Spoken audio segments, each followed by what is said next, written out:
A few lines of text pique my interest. The rule about the buff following wherever the conscious mind goes is a very intriguing condition. It explains why the transfer to my real body was successful, yet the buff is still active on my copy here. I am not quite sure how this will work, but I am interested in doing some tests once I get the chance. In the meantime, I'll need to test out how well the buff itself actually boosts my stats and mana control like it says. The 141% increase in base stats is great and all, but my demon's cores, as well as an assortment of gear and magic items, do the same thing? A 79% increase in mana control is the boost that really catches my eye. A 79% boost is well over the expected 50 million MP. It is nearly double that actually. And there doesn't seem to be a time limit or cooldown visible in the description either. It means every point of new mana I refine is basically much more efficiently used while this buff is active. As I grow more, the percentage will only go up. This is an extremely rare and powerful trait to have. My rate of growth will increase even faster. If there are any downsides, now would be the time to find out. I look up from my status to see the eyes of my teammates still on me. Abby is now looking much more relaxed, most likely because the red glow has almost completely vanished from the dark swirling clouds that surrounded me just moments ago. I did it! I successfully bonded. As the remnants of the twisting red energy enter my chest, Abby is the first to speak. She is breathing heavily, and her eyes are still open with concern. That was it. No more than 5 seconds went by. Your whole body just glowed red, and your skin and bones started bubbling and breaking under the pressure. I had to use my ranked-up restoration skills full power on you and myself to keep up. The last shard you absorbed took hours. This one is a bit more violent in nature, it seems. Another awkward moment of silence passes as I open and close my fists and stretch my arms and legs. Everything feels fine to me. Looks like you did a good job putting me back together. However, I don't recall the physical pain at all. Plus, that definitely took much longer than 5 seconds in my mind. As they all listen closely, I recount the events that just took place. Then, I also share the wording beneath the buff on my status. The group comes to the consensus as me, that the original Hydra had 7 heads, and each fragment grants a fraction of its power in the form of a buff. The bonding process is a test of the mind rather than a test of one's mana control or strength. Other than the basics of having to withstand 50 million MP of a rank or higher mana. This is what would instantly kill most. But we have a way to get past the physical limits, negating its overwhelming strength with Abby's skill. Even after my vivid description of the past, Chester is left clueless about the true nature of these soul stones. I've never heard of a hunter actually meeting the creature the stones belong to before bonding with them. Until now, I assumed divine beasts were only myths. Absorbing a soul stone is usually a simple process to raise a user's mana control and give a basic perk or special move. A progressively growing buff that rises in power as the user gets stronger is incredibly rare. Fisher chimes in. Okay, but how does it work? Try the buff out. I grin. Sure, I was thinking the same thing. Everyone step back. They all do as I say, while I, too, back up to the lowest point in the valley once again to activate my new buff. It is as simple as turning on a skill. Just thinking of the name triggers its abilities. The moment I do, my veins begin to glow red just like they did before, and the crimson energy from the Hydra is seemingly summoned from thin air, wrapping its thick mana dense clouds around my arms and legs. It seeps out from my chest, but I don't feel the sensation of mana being used up at all. My vision becomes tinted red, but my senses are significantly heightened. It feels as if my all-seeing eye is activated, but finally focused on only small movements and abnormalities in the desert around me. The darkness of night looks as bright and clear as day. I can notice the sand grinding and shifting beneath my teammates' feet over 20 meters away. My body feels lighter too, and my muscles feel stronger. I take a lunge forward, and my speed surprises me. It has increased dramatically. The only feeling I can relate it to is the one time I used my skill. Final breath against my first floor boss opponent. The world around me feels like it is slowing down as my feet leave small craters in the sand behind me while running forward. A cloud of dark red magic residue is left behind in my wake. My old berserker skill and bloodlust abilities share similar traits, but have nothing on the pure power and release of animalistic instincts. This skill allows me to wield. It doesn't affect my mood.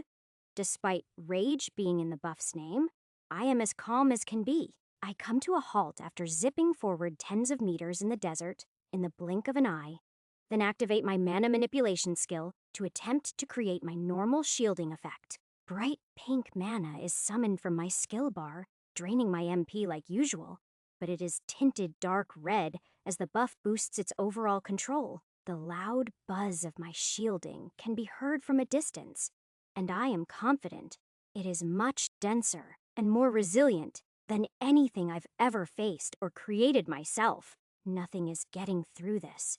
I air step upward, leaving trails of red mana, imbued air and long trailing wisps behind me. With every step I take, I fly faster than I ever have before. It feels so natural. It is clear that I am much stronger, but the way my body moves and the amount of mana I exert for each action feels exactly the same. It is just being boosted upon expulsion. Next, I summon fire, and the black flames that erupt from my hands are intertwined with the crimson energy. Earth magic too, as well as ice. They create blood red stone and beautiful pink-tinted ice shards. All of my abilities are boosted by this buff, not by pure stats, but they gain unique properties being intertwined with red mana. I feel invigorated and much more capable. My awareness of the environment is heightened to new heights too.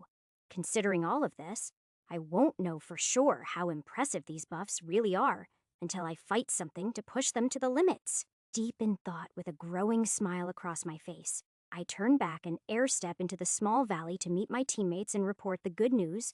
My feet hit the ground, and I deactivate the buff. The second I do, my body feels fatigued and heavy. My eyelids droop and begin to close. Chapter 312. The red aura around me dissipates, and in turn, my entire body feels like it just went through hours of intense training. My mana bar is far from depleted, but my mouth feels dry, and my head starts to ache. I stumble in my steps for a moment, and my eyes threaten to shut. But I catch myself before falling and keep walking straight ahead. I wince at the sharp pain that flows through my legs, but activate my self-regeneration skill to try and heal my sore muscles as best I can. As expected, it hardly helps. Abby reacts instantly too, using her restoration skill. Its green healing magic expands beneath my feet before I get another word in. The soreness and body fatigue start to fade as I face my teammates. Behind me, high in the sky, red trails of magic residue stay stagnant and slowly swirl in the light nighttime breeze. It gives off a weak and spread out energy signature, but doesn't dissolve into the atmosphere like normal mana or even demonic energy. It is just left behind in trails, following where I previously was. The healer speaks. So how do you feel? And how does the buff feel? I assume it lives up to its description. Even with a full restore from Abby, my joints feel stiff and my muscles are sore. I am much less fatigued, but my body is still completely exhausted. So that is a good sign. If I needed to jump into battle right now, the minor side effects wouldn't be much of an issue. However, it feels like this kind of fatigue is something only a real meal and sleep can heal over time. It is a good thing I didn't go all out and only tested this power to a minor extent. It seems the drawbacks of using aggressive amounts of the Red Hydra's energy will have unforeseen fatigue and stress on the body. We'll only be able to use this buff in emergencies or near the end of a battle as a final last-ditch effort. Even after the full restore, I am not back to 100%. However, the power increase was incredible, and you won't feel the negative side effects until you deactivate the ability. I don't have anything to test it on or compare it to, but it was like I was moving over twice as fast and wielding denser magic, while only using my normal energy output. The Hydra's mana intertwined with my own and boosted every movement and attack. I go into more detail about the whole experience one more time, preparing them to face the Hydra, assuming they'll experience the same mind-bending reality shift that I did. Ari steps up. This makes sense. I'll go next. I know the risks and trust I can handle it with your help. He turns to Abby as she begins glowing green to power up her restoration circle. In the meantime, I use telekinesis to float a gem out of the briefcase and up above Eri, waiting for his signal to let it down. We all step far away from the interaction taking place, just like they did for me. A flash of green light washes over Eri, and he nods, letting me drop the crimson stone into his palms. Waves of red energy soak his body, and pulsing green energy comes from the desert floor, constantly rebuilding and regenerating the archer's bones and flesh. This is pretty gruesome to watch. I could only imagine what everyone was thinking the first time around when they were unsure of what the end result would be. Eri doesn't scream, move, or do anything but stand still with the red gem in his hands, allowing the energy to seep into his body and bond with his soul. The swirling red aura seems very familiar. Of course, it seems this way because it is exactly the same as the aura that surrounds me when I activate the buff. But just feeling its presence makes me subconsciously connected to it, even without my buff activated. Less than 5 seconds pass, and the bright red, violent wisps of energy subside, allowing Abby to engulf the archer in the full extent of her healing light. Moments later, she takes down her emerald veil to reveal Eri grinning and moving his limbs around to make sure everything is working normally. Upon his successful bond, the others go through one by one. Maria next, then Fisher, and lastly, Abby bonds with it herself. Impressively, her area of total restoration stays active even while she is unconscious. It is a perk of her ranked up buff. If the main body or mind of the user is in mortal danger, the buff activates itself as a passive skill. It has similar traits to my poison resistance, just a lot more extreme. We all let out long sighs of relief as the green-haired mage walks out from her own display of red and green light. As the last remnants of red wisps leave her body, each of them gives me a nod, then turns around to test out their buffs together. They know not to push it too hard after my initial warning, but the allure of trying this new power is too strong. I can't blame them for trying. Plus, knowing how it works so as not to be surprised in battle is important too. I am left standing next to Chester as the 4 of them run up the closest dune with trails of red energy following them, all surrounded by the very essence of the Red Hydra's soul. The old man speaks up. "You surprise me again and again. This is one of the most interesting items I've ever seen, and each of you have skills and abilities beyond what I ever thought was possible." He gulps, letting out a thin smile. "No wonder you have so many people after you." Chester lets out a nervous chuckle as 4 flashing red lights illuminate the desert sky above us. Below, 4 hunters zip across the sand, testing out their newfound power. I reply, "Yeah, I am sure us successfully absorbing these stones will only bring more problems in the future. Though, I am grateful that it will give us the edge in the short term." My teammates all come back, showing the exact same signs of weariness that I did, all to be healed by Abby's restoration moments later. They're all brought back to their normal healed states, but the same hint of fatigue remains. Maria has a cheerful grin on her face. We're more than ready now. It is like we all just ranked up again. This strength and power is on another level.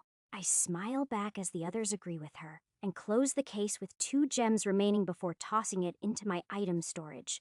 Each of them shares their experiences while testing out their new buff for just under a minute. It has been a long day no matter how you frame it. We need sleep before confronting the sector leaders tomorrow. My 4 teammates and Chester all leave to go back to the house. I stay behind letting them know I'll catch up soon.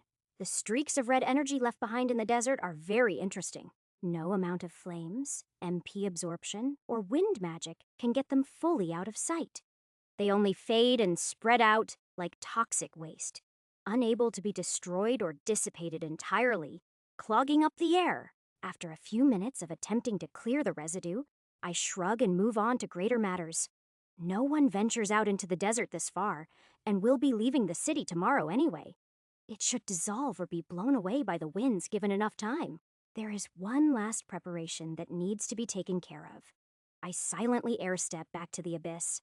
While running from the massive worm monster previously, I drained my demonic energy stores to 0. Although I could probably absorb 1 or 2 units from the dungeons back in Solara, filling up from the source will be much more efficient.